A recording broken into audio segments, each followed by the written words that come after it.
one. My guest today from self-isolation is the one and only Stephanie Busari, CNN's West African correspondent. Steph, my darling, thank you so much for finding the time for us to catch up.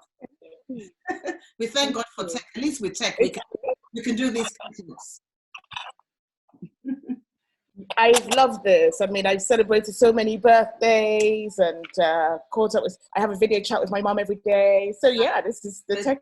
It's good. It's great. Fantastic. Wonderful. Now, the first question that I ask everyone is, did we see this coming? Because it took us all by surprise, Steph. I don't think there's anyone that saw this. And what are your views on that? Well, okay, some people saw it.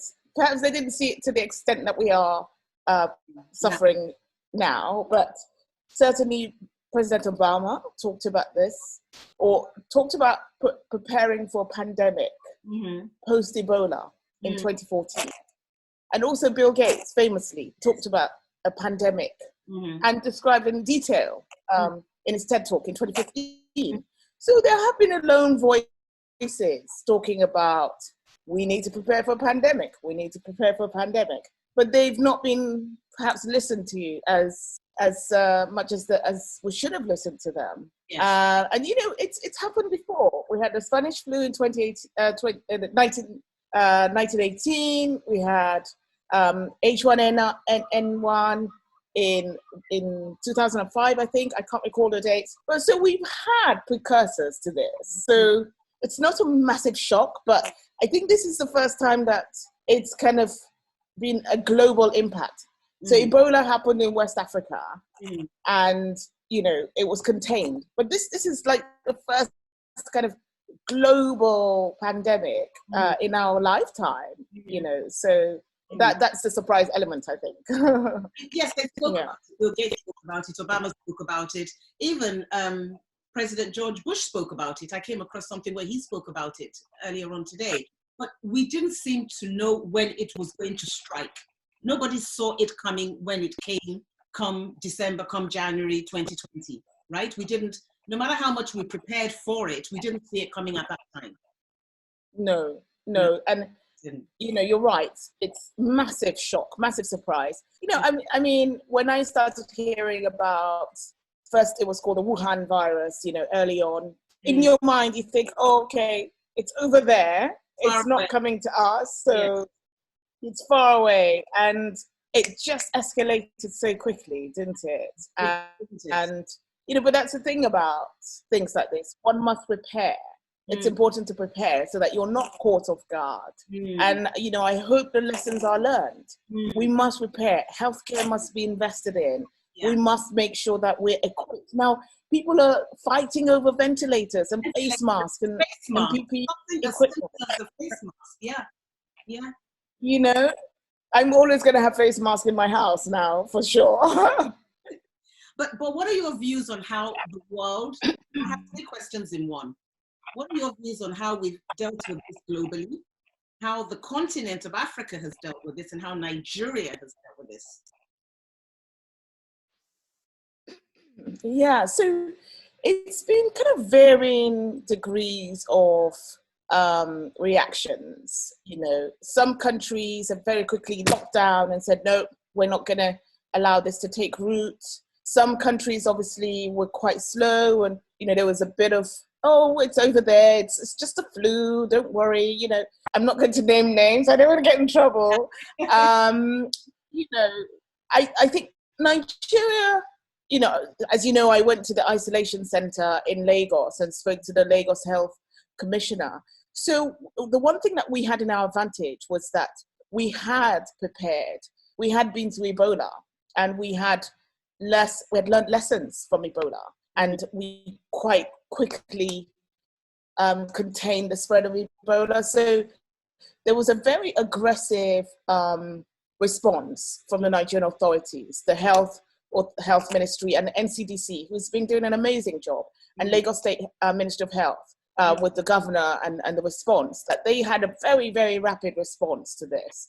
And ironically, when I was interviewing the governor, the commissioner of health, they were just about to discharge the index patient, the Italian man who came into Nigeria. They've said he's about to test negative. We've done one negative test, and the only other person that was in contact with him who caught coronavirus has been discharged. So there was just this one case now. Yes. But this is where it went a little bit, not wrong, but, you know, it's kind of derailed. Europe, the threat for Europe was not immediately seen, particularly the UK. And so when it started to take root in other parts of the world, and Nigerians were coming back home, nobody spotted the danger. So the UK for a long time was not considered a high-risk country. Exactly. And that was a big kind of fundamental flaw in the plan, because the UK was actually in the grip of this. And so you had a lot of Nigerians who were coming back home or coming to visit who were, and I think at that time we started to learn about asymptomatic patients, you know, patients who do not show any symptoms at all. So, so those were the two things that I think kind of, but you know, I've always commended Nigeria's approach. It was very aggressive. They traced all of the Italians' contacts very, very quickly. You know, 178 people from the flight to the hotel where he stayed, the place in Ogun State where he was. They traced them all, isolated them. So if we had maybe shut the borders or put in mandatory quarantine for people coming from abroad, you know, perhaps we'll be talking about a different story now. No, absolutely. But why do you think our numbers on the continent are low? Because they're still fairly low compared to the rest of the globe. Why do you think our numbers are that way? You know, nobody really knows. There's so many theories. There's some theory around malaria-infested countries, whereby maybe there is some immunity built to coronavirus because of our exposure to malaria. There's talk about temperature, you know, in the tropical countries, but then there are outliers, places like Iran, other places, very humid. So, and they have high numbers. So the temperature thing doesn't really hold water thoroughly. We don't know, but do you know what? I'm actually glad that the numbers are so high. Atlantic, Steph. I'm in London, as you know, because at this time it's all about family, and I'm here with my daughter and my grandson and my son and my mom and my sisters. We're all here. So yes, I mean, of course, we're doing all the things we must do to self-isolate and to stay home and only go out if we absolutely have to. So I guess, I mean, you're happy to be that side where the numbers are really low, and where this side, where it's absolutely crazy every single day, you know, but that again takes to, you know, you've been in the front line, you've gone out there, you've been a part of this. I mean, how do you feel about even putting yourself out there? I mean, you have your beautiful daughter, Grace. I mean, each day that you get up and you know you have to go out and deal with this virus, which is invisible. You're meeting people, you're out there interviewing people and, you know, doing your job.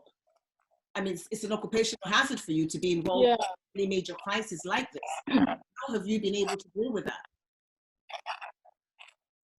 Well, so I'm being extremely careful. CNN very early on asked everybody to work from home, apart from non-essential staff. You know, apart from essential staff or on air.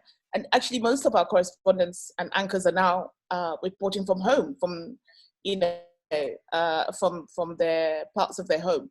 So they've been very careful in not putting us in unnecessary risk. We are considered a low risk place, so that, you know, there's not even that much reporting coming out of here right now. So I'm largely working from home right now.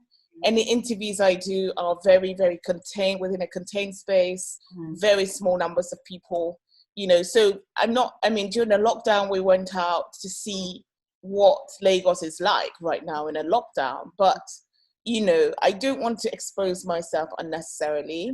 And I also want to,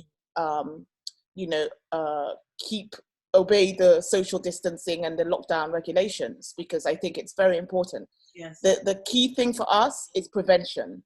For Africa, it's prevention. We cannot afford to do case management here, because our infrastructure is so weak health-wise, and also because we have large populations. So we don't pray for those numbers that we're seeing over there. You don't pray. So we all have to socially distance. That is a price that we have to pay. I'm working from home, hitting the phones, doing Skype recordings, Zoom conversations, etc. So I'm not really putting myself at any significant risk than I have to. You said you went out there after the lockdown had been announced just to see what Lagos was like. And what is Lagos like right now? When you went out, what was Lagos like? Were people obeying? Were they actually at home? Well, in part, I mean, there's different parts of Lagos. So you have the island where most people were at home, and most people are obeying the lockdowns. But there's parts of Lagos where lower income areas where they're daily wage earners, and they are scared. They're scared because some of them have no money and some of them are hungry. So that's where I'm concerned, because these people may revolt, and then you may, I hope we don't see it, but if they're not given sustenance or something to keep them at home, and that is the great risk. They are in high density areas with people living in very, very cramped accommodation, sometimes 6-7 to a room. And that's where the danger is for us, is that community spread in these very low income areas. Lots of people with underlying illnesses, health condition, lots of poor immune systems, so those are the areas that I think we need to pay a lot of attention to. But by and large, with the exception of people who were working out on the street, I don't know why they thought that was a good idea. They were working out on the expressway. Yes. They've all been punished. Yeah. So, I think by and large, people are obeying the lockdown regulations. Yeah. What's your view? Based on everything you do, you see a lot in every single sector of the economy. What do you think is the next new normal for the world after post-COVID-19? What's the next? I didn't hear that. The new normal. What do you consider to be the next new normal? Well, okay, so the next new normal, it's going to be interesting. I think you're going to see a lot of, this kind of interaction. People aren't going to be jumping on planes quite so frequently for business travel, because we've proved now that we can actually do this. We can do this without meeting or going to across the world to have meetings or to kind of congregate. So I think that will be the rise of video conferencing in place of physical meetings. It's going to be a big thing. And then you might find with high net worth individuals, maybe an increase in the use of private jets because of perhaps a fear of mixing yes, contagion and that. You'll see that for a while, maybe at least a year or two. People might be quite wary of it. Well, yes, exactly. So you might see a kind of a rise in people using private jets, and the travel industry is going to be massively impacted, I think, because it's in waves, isn't it?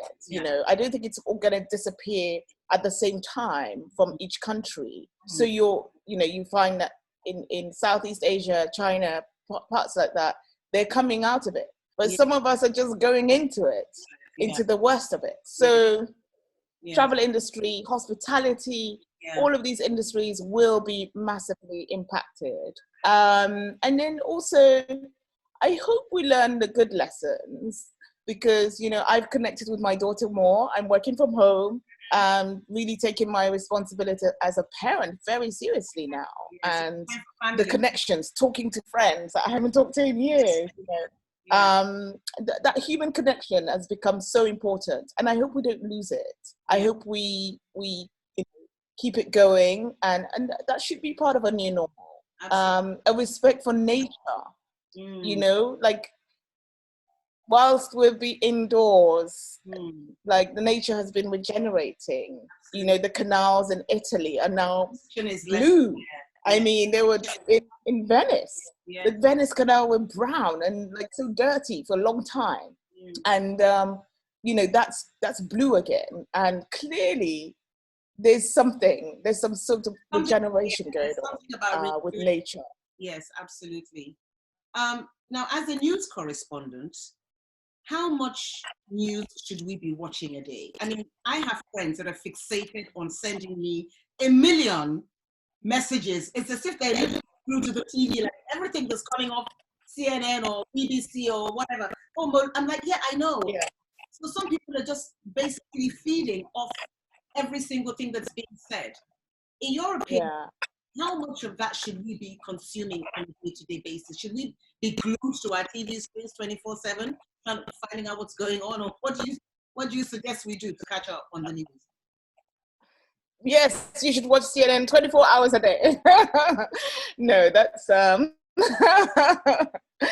I know for your sanity, you should definitely be switching off because there's just so much doom and gloom. I don't watch CNN 24 hours a day. You know, I'm a news junkie. That's my job. But even I need a break from the constant.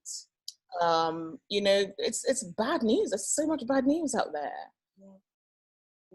Although we're trying to, you know, do some kind of, you know, celebrating heroes. We're starting a new series where we celebrate African COVID heroes. And, you know, just looking at the good side, looking at some of the good news that's coming out and how people are helping each other in this pandemic. But yeah, you know, you need to switch off because it's too much mental health in this time. And I read something really interesting where you're not working from home. You're working from home through a crisis. This is unprecedented. Absolutely. We're in a crisis. So that mental health must be prioritized and really look after yourself. And that means switching off sometimes from really bad news. Before I let you go, what do you forecast as the end to all of this? When do you see any sense of normality returning? If you had your... Let me look at my crystal ball. What would it mean to you right now? Listen, oh my God, you know, that's the $1 million question. I don't know. That is, nobody knows. Anybody who says they know, well, I think they're lying because there's, you know, so many variables, so many unknowns about this, this pandemic, this disease. So honestly, I did see something from a psychic who's since died. She wrote in 2013 that there would be a lung type disease in 2020 and it would disappear as quickly as it came. And I'm really hoping, I'm hoping that part comes true. Just needs to go away, Steph. It just needs to go. Wow. We need it to disappear because but you know, the long-term effects are going to be quite bad, certainly for the economy, for Nigeria's economy, for the global economy. So we need to brace for the next step after that. Really, we must. Thank you so much. It's always good catching up with you.